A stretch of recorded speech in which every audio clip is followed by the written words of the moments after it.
Guys, what's up? Before D'Angle Unchained, before Jamie Foxx, there was one badass cowboy that came before. And that movie's called Posse with Mario Van Peebles. Sylvester Stallone, you watching this, put him in your next expendable franchise. Mario Van Peebles.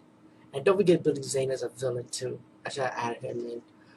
Um, this DVD needs a better release, to be honest with you. It needs special features where they have a history on black cowboys of the Old West.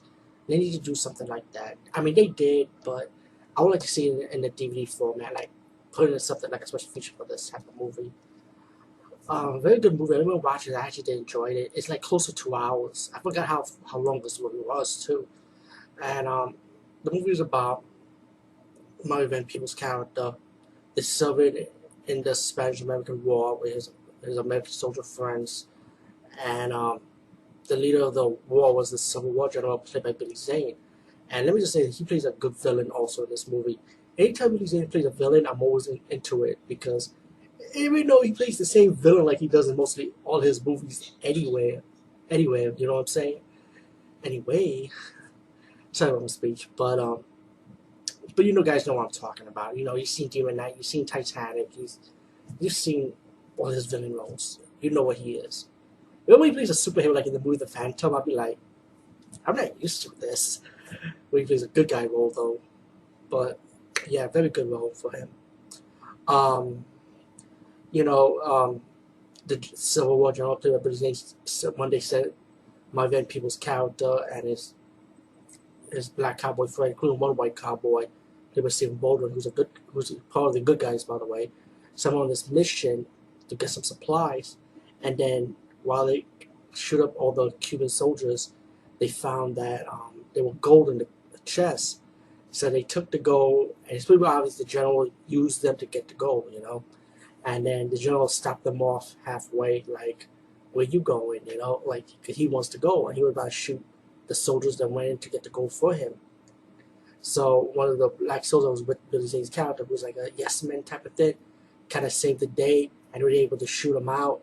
Billy Zane got his eyes shot out, half of his eyes shot out, and the black cowboys, led by Mario Van Peebles' character, including Stephen Baldwin, by the way, and they were able to escape. And Wheezy, who was the yes man, decided to go with them and say, you want to go to America, hide in these coffin, and that's how they was able to escape to Cuba to go to America, to the west, to the frontier, pretty much. They're in New Orleans, partying, having fun, enjoying themselves, and later on in that scene, guess what? Billy Zane's character ended up going to America with his men, and he shot one of the guys, you know, and ready to go after Jesse and the rest of the gang, you know, for escaping him. And they were all in the run, while Jesse was on the run on his own because he had something to do.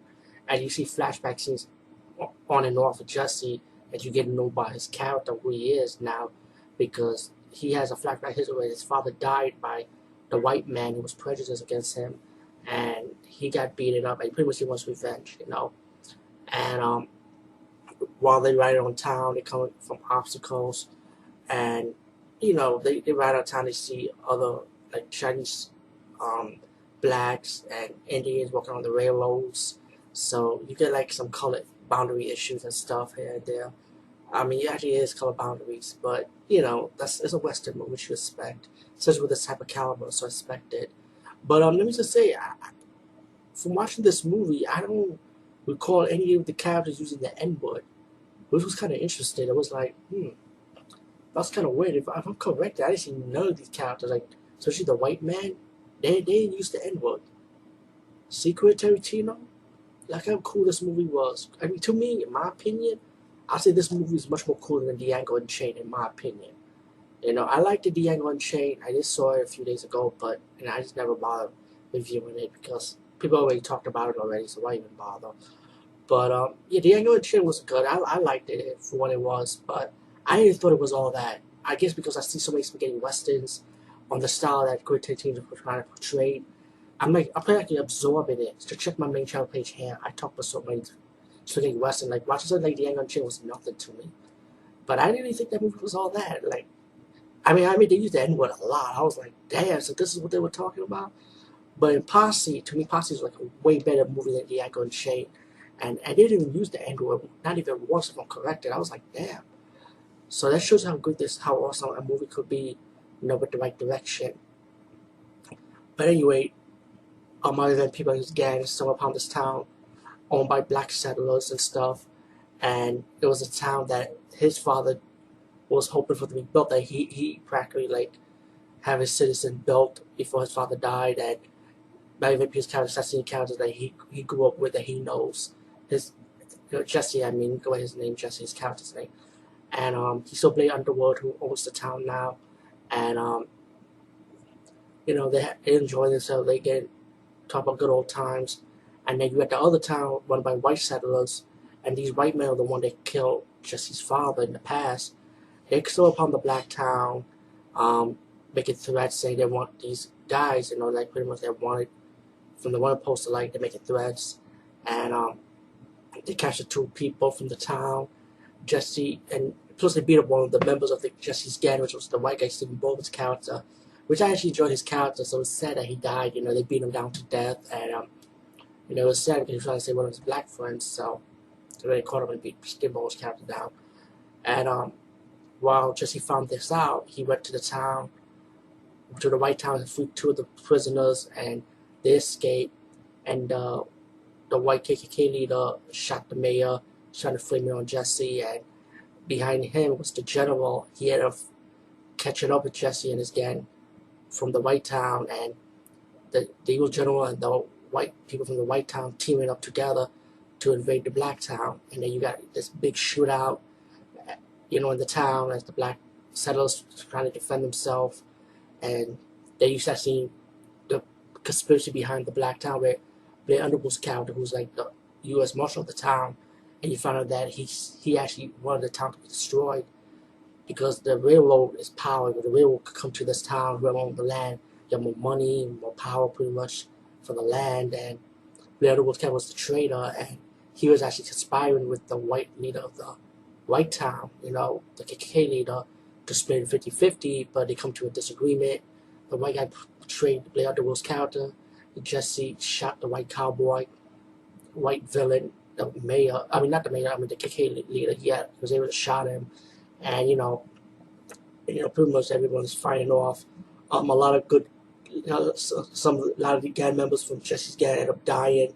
Likeable characters, by the way, which is kind of sad. That's the only weakness of this movie. Is like a lot of likable characters die in this movie. But they get the final battle with Jesse versus Billy Zane's character, the evil general, and he battles his gangs out to save his woman. And then Jesse and Billy Zane go 1-on-1, and they start fighting, and fist fighting. He pushed Billy Zane's character to the sword, killed him. And while Jesse and his woman and Tiny Lester, who's trying to save Jesse, but he got shot, he was injured. They walked out the saloon while the saloon was burning fire. Then Billy Zane's character ended up coming out the saloon. He was alive a little bit. He shot Tiny Lester's character, and then the little kid from the town gave Jesse the gun, and he used the gun to shoot Billy Zane and his character. And then he went inside. He went right through the barn to the saloon, and the fire exploded. And then Tiny Lester died. So another likable character that died. A lot of likable characters died. I think the only one that lived was Weezy. Weezy was the one who was alive. Him and Jesse only. So that was kind of. So it was like, that's it, only 2 characters. But then you get the Indian woman. He told the Indian woman, we're going to use the gold to build a better town, a better freeman. And then when you get to the end of the movie, you got this old black man talking about, he was the beginning of the movie to the end of the movie. You know that old black man who was doing the narration. He was the little kid, and he grew up to become him, pretty obvious. And he told the reporter who he was, and he said, and the reporter felt like he got everything that he wanted, and the reporter walked out, and then he gave the reporter the poetry book that Mario Van Peebles' character, his father, read to him when he was young, and passed the torch to the little boy, because the little boy all grew up now, and passed the torch to the reporter, so the story, the message could get out there to the public, All in all, Posse is a really, really good cowboy movie. Definitely put it in your collection. And I would love to see a sequel to it one day.